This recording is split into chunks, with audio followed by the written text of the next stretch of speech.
جو ہے پوری دنیا میں ایک اکنامک کرائسس ہوئے ہوئے ہیں، انرجی کرائسس ہو گئے ہیں، تو اسٹریٹ آف ہرموز کو بند کیا ہوا ہے، اور جو کہ امریکن بڑی کوشش کر رہے ہیں. انہوں نے نیٹو کو بھی انوائٹ کیا، اس کے بعد انہوں نے یو کے کو انوائٹ کیا، چائنا کو انوائٹ کیا، بٹ نو بڈی کیم. ظاہر ہے کہ دے نو کے بڑے آفٹر فیکٹس کے کیا ہوں گے. اور نیٹو کا تو یہ پوائنٹ تھا کہ جی آپ نے پہلے جب اسٹارٹ کیا میں کانفیڈنس نہیں لیا، تو وہی ڈونٹ نو کہ آپ کے اس میں آبجیکٹیوز کیا ہے، what you want to achieve. حالانکہ دیکھا جائے تو امیرکن آنیسٹلی آئی فیل کہ وداؤٹ میکنگ این اسٹریٹجی، کوئی اپنے گول سیٹ کر کے پلاننگ کر کے اس کے بعد اینڈ ٹرم اسٹریٹجی ہوتی ہے کہ ہم نے لڑائی کو ختم کیسے کرنا ہے، ایگزٹ کیسے کرنا ہے، ہم نے وہ نہیں بنایا. اور ایران کے اسرائیل کے کہنے پہ جا کے انہوں نے تو جا سر کے یہ آپریشن ایگزٹ کا شروع اگر کر. پلان نہیں ہے بریگیڈیئر صاحب، تو پھر امریکی صدر ابھی سے ایگزٹ کی باتیں کیسے کرنے لگ گئے ہیں؟ کیونکہ کل ہی انہوں نے کہا ہے کہ یہ جو جنگ ہے یہ تو فی الحال جاری رہے گی، لیکن بہت جلد یعنی مستقبل قریب میں امریکہ جو ہے وہ اس جنگ سے نکل جائے گا. سر آپ کو لگتا ہے کہ ہفتہ 10 دن میں ایسی کوئی پیش رفت ہو رہی ہوگی، واقعی امریکہ جو ہے وہ اس جنگ سے الگ ہو جائے گا، اور کیا یہ امریکہ کے لیے اتنا آسان رہے گا؟ دیکھیے اگر امریکہ جنگ سے الگ ہو جائے تو باقی کون جنگ کرے گا؟ اسرائیل تو جنگ نہیں کر سکتا. اچھا. اس لیے کہ ایران نے بہت زیادہ ان کا جو ہے نا ملٹری انسٹالیشنز، ان کے موساد کے headquarter, intelligence headquarter, war headquarter, civilian یہ راڈار سسٹم، بہت زیادہ نقصان بچا ہے. ایران اسرائیل ایک چھوٹا سا ملک ہے، وہاں پر چھوٹا نقصان بہت بڑا لگتا ہے، اور پھر وہاں کے لوگ بہت سینسیٹیو ہیں کئی دیش کے. اور جس طریقے سے ابھی انڈیا لے جانے کے بعد جو وہاں پر انہوں نے میزائل فائر کیے ہیں، دیور ویری ہیوی، 200 ٹن کے فائر کیے ہیں، اور وہ جا کے انہوں نے بہت وہاں پر تباہی مچائی ہے. ایران تو کلیم کرے کہ انہوں نے 200 پہ اسرائیل کو مارے وہاں پر، حالانکہ وہ بھی اور انہوں نے پورا بلیک آؤٹ کیا ہوا ہے. آپ کسی فاکس نیوز پہ دیکھ لیں، سی این این پہ دیکھ لیں، بی بی سی پہ دیکھ لیں، کہیں کوئی ان کے دکھاتے نہیں کہ کیا نقصان ہو رہا ہے، صرف ایران کا دکھا دیتے ہیں. تو دس اسپیکس کہ ان کا بہت نقصان ہو رہا ہے، وہ نہیں چاہتے کہ ان کے وہاں کو پتہ چل جائے، جبکہ نظر آتا ہے کہ بہت نقصان ہو. اور تو کہ سر ابھی بھی اس وقت سر ان کے پلڑا پھر کس کا بھاری ہے؟ کیونکہ دیکھیں کہیں پر بھی اگر کوئی تصادم ہو رہا ہوتا ہے، کوئی معمولی لڑائی جھگڑا بھی ہو رہا ہوتا ہے، اور جب اس طرح کی بڑی جنگیں بھی ہو رہی ہوتی ہیں، تو سوال عوام کے ذہنوں میں ایک ہی ہوتا ہے کہ جیت کون رہا ہے. تو سر ابھی تک چلے میڈیا تو بہت ساری چیزیں ایسی رپورٹ کر رہا ہے جن کا وجود تک نہیں ہے. تو سر آپ کا تجزیہ کیا کہتا ہے؟ آپ جس نظر سے ساری چیزوں کو دیکھ رہے ہیں، کس کا پلڑا بھاری ہے؟ سر ایران کی اسٹریٹجی صحیح جا رہی ہے؟ دیکھیں، میں اس کانٹیکسٹ پہ کہتا ہوں کہ ایران، امریکہ نے اور اسرائیل نے ٹارگٹ سیٹ کیے تھے. نمبر 1 ان کو آبجیکٹیو یہ تھا، ان کا نمبر 1 آبجیکٹیو یہ تھا کہ ہم ایران کے نیوکلیئر سائٹ کو بالکل تباہ کر دیں گے، ہم ان کی میزائل کیپیبلٹی ختم کر دیں گے، اور ریجیم چینج کریں گے. یہ تینوں آبجیکٹیو تھے. تینوں میں وہ کامیاب نہیں ہوئے. نہ وہ نیوکلیئر سائٹ کو تباہ کر سکتے ہیں، نمبر 2 نہ وہ نیوکلیئر کیپیبلٹی ختم کی، یہ میزائل کیپیبلٹی، کیونکہ ابھی وہ کھل کے فائر کر رہے ہیں. اب نمبر 3 رجیم بھی وہی ہے، کوئی چینج نہیں ہوئی ہے. امریکن پریزیڈنٹ کا یہ دعویٰ ہے کہ ہم نے ان کی نیوی بھی تباہ کر دی، ایئر فورس بھی تباہ کر دی، میزائل کی 90% کیپیبلٹی ختم کر دی ہے، نیوکلیئر سے اڑا کر دی. اگر آپ نے یہ کام کر لیے تو then what is the purpose to hang آن؟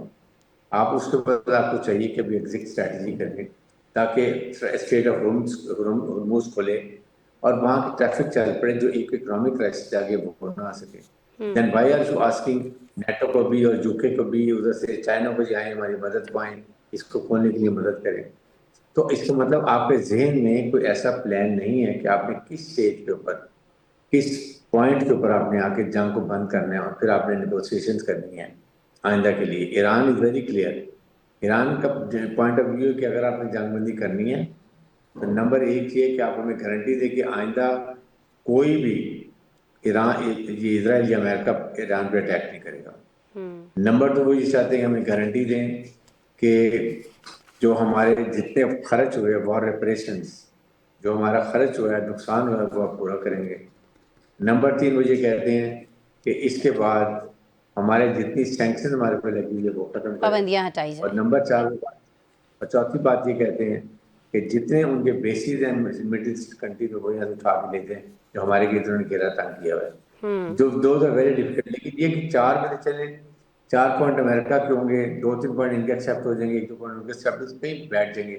اب یہاں پر میں ایم شور کہ پاکستان، ترکی، پھر یہ ہو سکتا ہے قطر ہو اور چائنا یہ ممالک کہیں بیک ٹو چل سے آج ہمارے foreign minister deputy prime minister جو ہے صاحب وہ بھی مڈل ایسٹ کا دورہ کر رہے ہیں. ٹھیک ہو گیا, کو یہی باتیں کر رہے ہیں. ٹھیک ہو گیا. اچھا سر, یہ جو آپ نے کہا کہ شرائط میں ایک یہ شرط بھی شامل ہے کہ جو ارد گرد ان کے گھیرا تنگ کر رکھا ہے فضائی اڈوں کی ایک صورت میں, اس کو ختم کیا جائے. سر یہ جہاں پر یہ اڈے قائم تھے اور جہاں جہاں ہم جانتے ہیں سعودی عرب ہے, کویت ہے, دیگر خلیجی ممالک ہیں جن پر حملے ہو رہے ہیں, سر یہ ممالک خود بھی کچھ ایسا سوچ رہے ہیں؟ یہ جو بیٹھک ہو رہی ہے جس بارے میں بھی آپ فرما رہے تھے, ان بیٹھک میں کہیں یہ بات ہو رہی ہے کہ ہمیں خود اب یہ چیز ختم کر دینی چاہیے ہے, یا آپ کو لگتا ہے کہ سب کے سب ابھی بھی ایران ہی کو غلط سمجھ رہے ہیں اور ایران ہی سفارتی سطح پر اس کا نقصان اٹھا رہا ہوگا, یا فائدہ ہو سکتا ہے ان اٹیکس کا ایران کو, اور یہ فوجی اڈے یہاں سے وہ ممالک خود بھی ختم کرنا چاہیں گے اپنے اندر سے, کیونکہ بہت زیادہ نقصان ہو رہا ہے نا سر؟ اب آپ یہاں پر دیکھیں کہ یہ خلیجی ممالک نے ٹریلین آف ڈالر خرچ کیے ہیں امریکن بیسز بنانے کے لیے. $1 بلین کا ایک رڈار تھا جو یہاں پہ لگا ہوا تھا. اس کے بعد یہاں پر ان کے ٹروپس ہزاروں کی تعداد میں, ان کے بیری بیڈے, ان کے جہاز, ان کا الیکٹرانک ایکوپمنٹ, ان کی air defence system to protect these countries, سب کچھ لگا ہوا تھا. عرب ممالک کو کیا فائدہ ہوگا؟ اب جب لڑائی کا وقت آیا تو سارا اٹھا کے وہ ایران اسرائیل کی پروٹیکشن میں چلے گئے. تو اب خلیج ممالک یہ سمجھتے ہیں کہ امریکہ ہیز بیٹریڈ ہے, ان کو ان سے کوئی ان کا فائدہ نہیں پہنچایا. جو انہوں نے ایئر ڈیفینس سسٹم تھے وہ انہوں نے اپنی خود وہاں پہ ٹروپس ان کے زیادہ چلائے ہیں, وہ ایران کو جو نکارہ کیے ہیں, کچھ لگے بھی ہیں, کوئی نقصان بھی ہوا ہے. صحیح.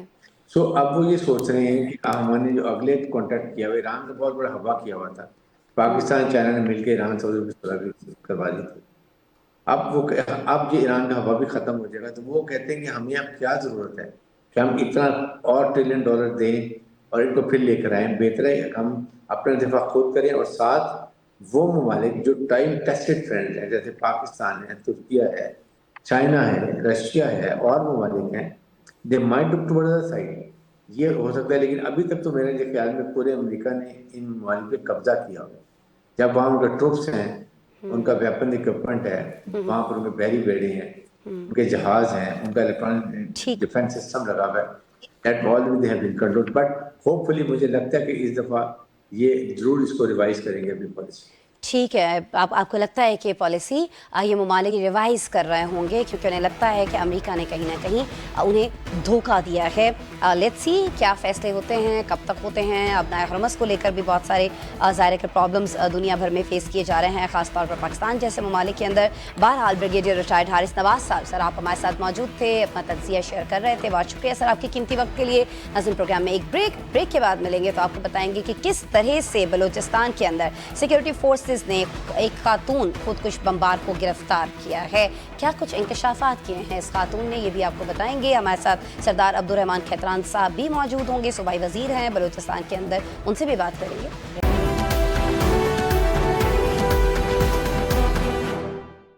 ویلکم بیک ناظرین, اور اب بات کرتے ہیں بلوچستان میں قومی سلامتی کے اداروں کی ایک انتہائی بڑی کامیابی کی. ناظرین, وزیر اعلیٰ بلوچستان سرفراز بگٹی نے آج ایک نیوز کانفرنس میں بتایا کہ سیکیورٹی اداروں نے بلوچستان میں ایک کامیاب آپریشن کیا اور اس آپریشن کے دوران ایک خاتون خودکش بمبار کو گرفتار کر کے کئی معصوم زندگیاں بچا لی گئیں. یہ جو نیوز کانفرنس ہے ناظرین, اسی نیوز کانفرنس میں 19 سالہ خودکش بمبار لڑکی لائبہ بھی موجود تھی, اور اس لڑکی کا یہاں پر یہ کہنا تھا کہ طالبان کمانڈر ابراہیم نے خودکش حملے کے لیے اس کی ذہن سازی کی تھی. لائبہ نے یہ بھی بتایا کہ اسے BYC یعنی بلوچ یکجہتی کمیٹی کی جو رہنما ڈاکٹر صبیحہ ہیں اس سے رابطہ کرنا تھا, اور اسے مزید لڑکیوں کو لانے کا ہدف بھی دیا گیا تھا. ناظرین, سیکیورٹی اداروں کی تفتیش کے مطابق خضدار کی تحصیل زہری سے تعلق رکھنے والی لائبہ گزشتہ برس جولائی میں کلعدم BLA میں شامل ہوئی تھی. وہ BLA کمانڈر سلیم جان عرف دل جان سے رابطے میں رہی. یہ جو ملزمہ ہے یہ سابق TTP کمانڈر ابراہیم عرف قاضی کے لیے بھی سہولت کاری کرتی رہی ہے, اور اسے مزید تربیت کے لیے BYC کی رہنما ڈاکٹر صبیحہ بلوچ سے ملنا تھا. ناظرین, بلوچستان میں کسی خاتون خودکش حملہ آور کی کوئی پہلی گرفتاری نہیں ہے. اس سے پہلے بھی آپ جانتے ہیں کہ عدیلہ نور جہاں نامی خواتین حملہ آور گرفتار ہو چکی ہیں اور کئی خواتین خودکش حملوں کا ایندھن بن چکی ہیں. بلوچستان میں حقوق کے حصول, بلوچ قوم پرستی روایات اور اقدار کی رکھوالی کا کالعدم دہشت گرد جماعتیں دعویٰ کرتی ہیں, لیکن ان کا عمل جو ہے وہ یکسر اس کے برعکس ہے. بلوچ روایات ہمیں یہ بتاتی ہیں کہ کسی بھی تنازع میں, کسی بھی جنگ میں, کسی بھی لڑائی میں کہیں بھی کوئی خاتون جو ہے اگر وہ بیچ میں آ جائے تو جو فریقین ہوتے ہیں وہ احترام میں اپنا ہاتھ روک لیتے ہیں, لڑائی رک جاتی ہے, جنگیں ختم ہو جاتی ہیں. بلوچ روایات میں کسی عورت کے سر سے چادر چھیننا یا اس کی بے حرمتی کرنا پورے قبیلے کے لیے بدتر شرمندگی کا باعث سمجھا جاتا ہے, اور اس کا بدلہ جو ہے وہ نسلوں تک لیا جاتا ہے. لیکن یہ جو کالعدم جماعتیں ہیں یہ کم عمر بچیوں کے سروں سے چادر اتار کر انہیں خود کو جیکٹیں پہنا کر بلوچ روایات سے انحراف اور بزدلی کا ارتکاب کرنا سی ہیں. ایسا کیوں ہو رہا ہے, اس کے پیچھے مقاصد کیا ہیں؟ اس پر بات کرنے کے لیے ہمارے ساتھ موجود ہیں بلوچستان حکومت کے وزیر ہیں سردار عبدالرحمان کھیتران صاحب, ویڈیو لنک پر ہیں, ان سے بات کرتے ہیں. کھیتران صاحب, پہلے تو نوازش, آپ نے وقت نکالا میرے پروگرام کے لیے. کھیتران صاحب, میں ابھی ناظرین سے یہ شیئر کر رہی تھی کہ بلوچ ہوں, پشتون ہوں, یہ دونوں جو ہمارے لوگ ہیں ان کی جو روایات ہیں وہ بڑی مضبوط ہیں. بلوچ اور پشتون دونوں روایات میں خاتون کا ظاہر ہے کھیتران صاحب بہت زیادہ احترام ہے. سر, یہ کیسی نام نہاد قوم پرست دہشت گرد جماعتیں ہیں جو ان معصوم لڑکیوں کو, معصوم بچیوں کو دہشت گردی تک کروا رہی ہیں اپنے مذموم مقاصد کے لیے؟ بہت شکریہ, آپ نے مجھے اپنے پروگرام میں لیا. میرا ڈے ون سے یہی بیانیہ سمجھیں, میرا جو بھی اس کو آپ نام دیں کہ جی یہ بزدل لوگ ہیں. یہ اب یہ چوری والی لڑائی ہے نا جی. ایک تو یہ خود چوری کے ساتھ لڑتے ہیں, جہاں پہ نہتے بس میں مسافر جا رہے ہوں, یا کوئی نائی ہے یا کوئی دکاندار ہے, جا کے اس کو شہید کرنا, یہ ان کی بزدلی کی پہلی نشانی یہ ہے.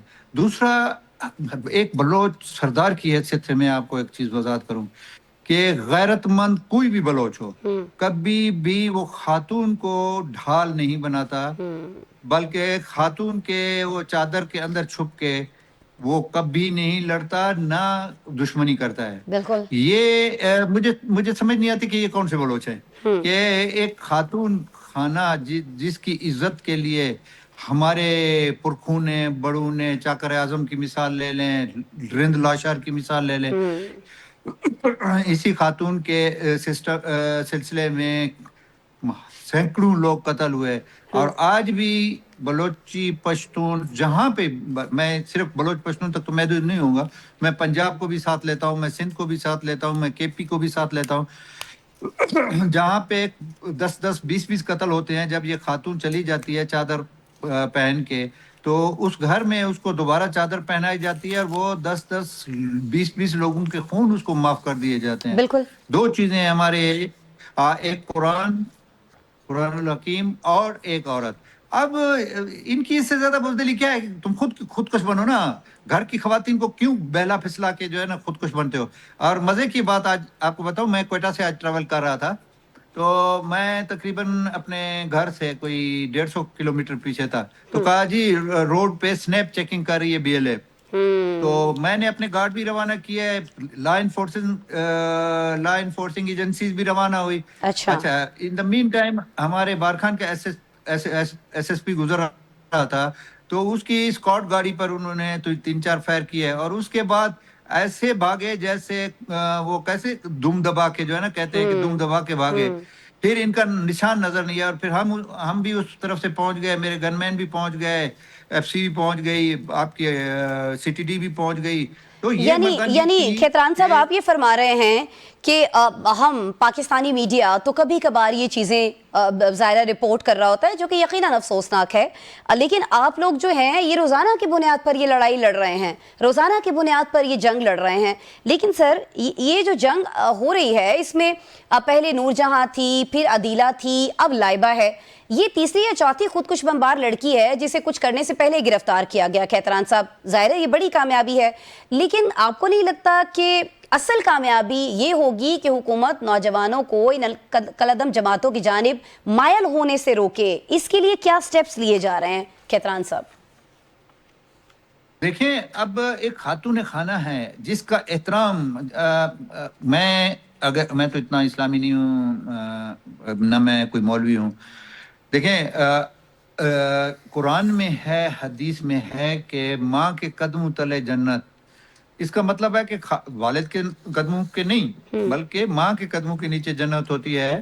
تو اس کو اتنا درجہ دیا گیا ہے کہ جس کے لیے تمام انبیاء آئے, دنیا جب سے وجود میں آئی, آپ اچھے کام کرتے ہیں کہ جی مجھے جنت ملے گی. ہر مذہب میں کسی میں سورگ ہے, کسی میں کیا ہے, کسی